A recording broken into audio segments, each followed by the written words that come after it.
Let's face it, yarn is expensive. Fellow fiber artists tend to be united in this harsh reality. Many of us have a stash to try to work through when we have a project idea to make, but I'm sure many of you can sympathize with having every color except the one you need. And paired with most skeins of yarn being on average $5 to $10, you can run into a lot of money here. So I have a pitch for you today. What happens if you want to crochet on a budget? I'm sure as hell not made of money, and I'm sure many of you can sympathize with that, being that prices are generally going up in the US. So let's see where this goal takes us in this video.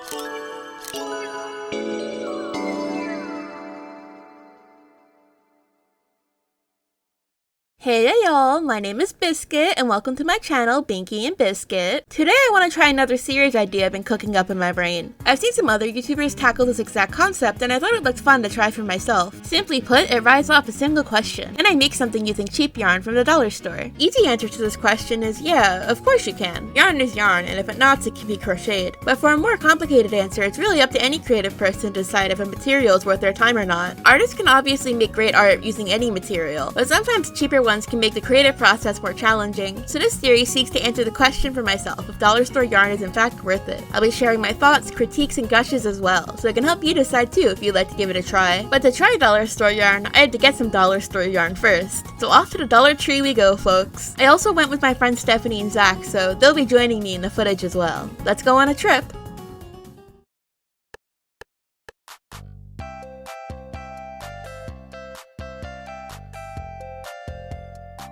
They got the Garf too, but I got Garfield, it's not cool. Did you see the Garfield Hatsune Miku collab? Yes, I have. I'm glad. Eater. I love Eater. Is this noise? I don't know. They change it every time. Oh no, they got stickers. Oh, they got... What kind of stickers? Yoink. Oh, those are pretty. Ooh. Yoink. Yoink. They got the yarn. So I'm thinking of doing like a big project for this, but I don't know exactly like what to make. Oh no, they don't know. Name an animal. Merciless sun god. Merciless sun god. Make a duck. Make a little chick, like a little chick for Easter. Oh, that'd be fun. Yeah, there you go. They do have a lot of yellow. Merciless sun god. Yeah, it's for the merciless sun god.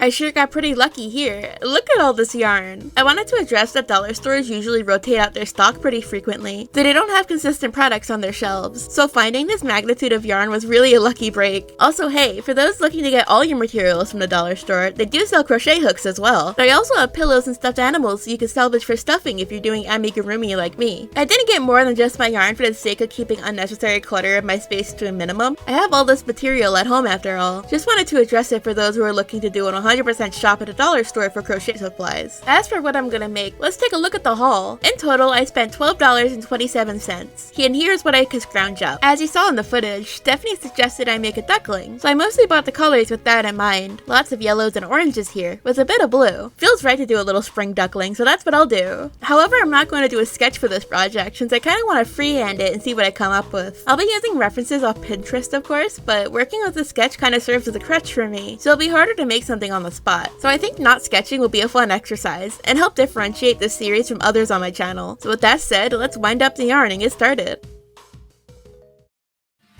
First thing I want to address is how the yarn winded into a cake. I have a really cheap yarn winder, so it usually gives me issues if I ever want to use it. But funnily enough, this yarn winded great actually. Better than my usual. No snags, and it balled up really fast. So a win there. As for the project, I start as I usually do for many of my works, but infrequently for my videos, the head. It's just a magic ring and increases outward for the most part. I usually start with the head on every type of project I do except dolls, so it may be an odd change of pace for some of you, since it's usually the midpoint of the video. Regardless, with the base circle done, I get to filling it with pillow stuffing.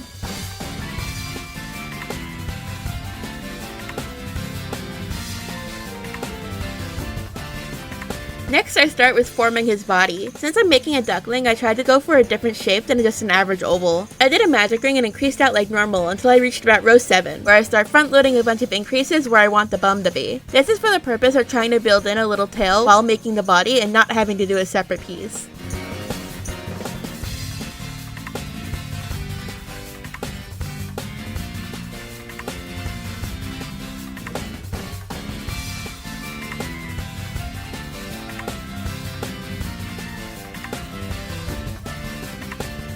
Let's talk yarn texture really quick. I don't know what it is about this yarn, but it feels very strange. It doesn't feel scratchy like a lot of other cheaper yarns I've used, which is good, but I wouldn't say it feels soft either. Honestly, the yarn feels more like you're running your hand on a bath towel than anything else. Very specific, but I wouldn't say it's negative, just something of note.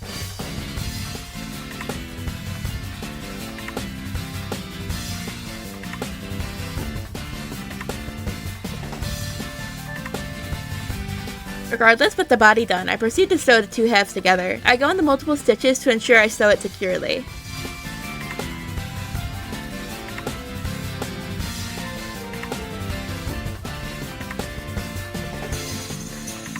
There's a few places I could go from here, but I decided to finish up my yellow usage by making these wings. I vastly overestimated how much yellow I would need because I ended up only using like one skein and a small amount of skein too. But oh well. I start by making a semi-flat pocket. After I made enough rows, I don't use any stuffing inside the pouch and crochet it shut so it remains thin. I repeat the process for the other wing. From here, I sew it on.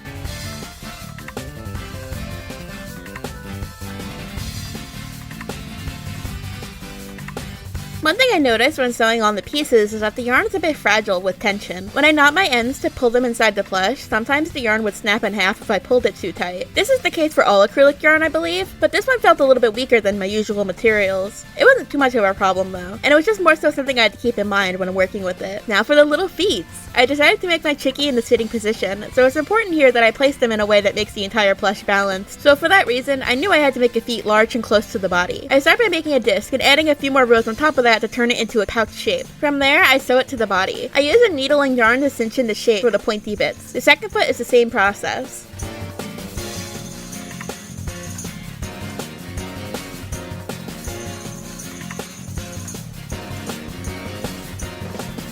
Here I go onto the face. I make the beak next, which zip together pretty quickly. It's just a magic ring and a row it toward increasing out. I make the beak small so it'll make it more cutesy. With the eyes, I just embroidered it in with some of the black yarn we picked up.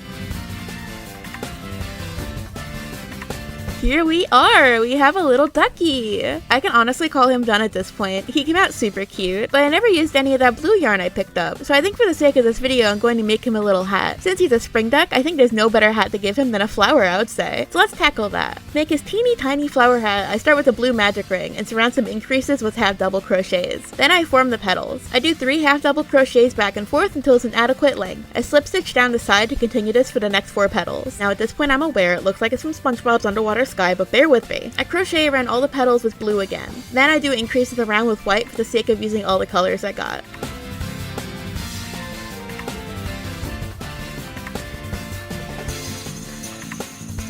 Now we got a flower! I sew the little bud to his head at around the halfway point of each petal. I use a little bit of pillow stuffing too so it keeps the shape on top.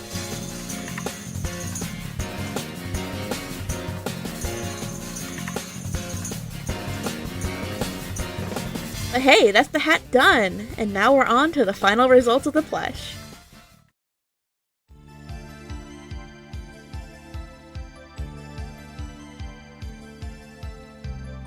I'm really happy with how this little man turned out. He's adorable! And pretty sturdy feeling too. Overall, I feel like I wasn't limited by the material I was given at all for this project, despite them being on the cheaper side. I don't think it's a he looks good despite what I use type of thing. I just think he looks good and the material complements this project very well. And yeah, I definitely overbought yarn for this video. So much for keeping clutter to a minimum. In the end, I ended up using a total of 6 skeins of yarn across 5 different colors. So in reality, I could have made you spending less money for this video. In total, I used around $7.50 in yarn for this little guy. Let's compare this to Hobbii Amigo XL for example, which comes in the same quantity as Dollar Tree yarn. When not on sale, a skein will cost you about $4.45, which across the 6 and a mix of colors I used for this project would come to a total of $26.70. Definitely a big difference, but even with the common sale price of Amigo XL being around $2.50, it will still come around to $15, and that's not me factoring in taxes and shipping. But all this could be a moot point if the yarn itself is just worlds better in quality. Sometimes extra money is worth spending for a quality material. So would I recommend Dollar Tree yarn as of now for amigurumi? Absolutely yes. I think the yarn itself is pretty decent, and the final results are comparable to using yarn from established brands. It's easy to use and winds up nicely too, so it's definitely a viable budget alternative in my opinion. The only reason I would maybe not recommend it is for the reasons I mentioned earlier in this video. Dollar Tree is not a craft or a yarn store, so stock rotates out frequently, meaning certain colors you may want won't be accessible to you when you need it, where Hobbii for example is an established yarn company, so a variety of colors are usually in stock for convenience sake. sake. But if you can get your hands on yarn from the dollar store in the colors you want, I don't think there's any reason you can't make an established and professional looking project out of it. But do keep in mind, I'm talking about the worsted yarn. I haven't tried their other types, or have seen what could be bought out of state from where I live, for example. Also, in hindsight, this was a pretty small project, so I don't know if it's cost effective in the end for a bigger one. Hence why I want this to be a series. I want to try their chenille yarn sometime, and maybe see what other dollar stores have available when I go on vacation next. Maybe in the end I'll try to make a doll too, but you'll just have to stay tuned for that, so be sure to subscribe. Also leave a comment on this video to let me know what you think, as well as help give name suggestions for our new ducky friend. Also, I just wanted to mention, I gave the ducky to a fellow YouTuber that inspires me a lot, Rachel from the Faded Wildflower Crochet. She's someone who inspired this video, so thank you Rachel if you're watching. But with all that said, thank you so much for spending time with me while making this little ducky here. Be sure to leave a like and I'll see y'all in another video. Bye bye now!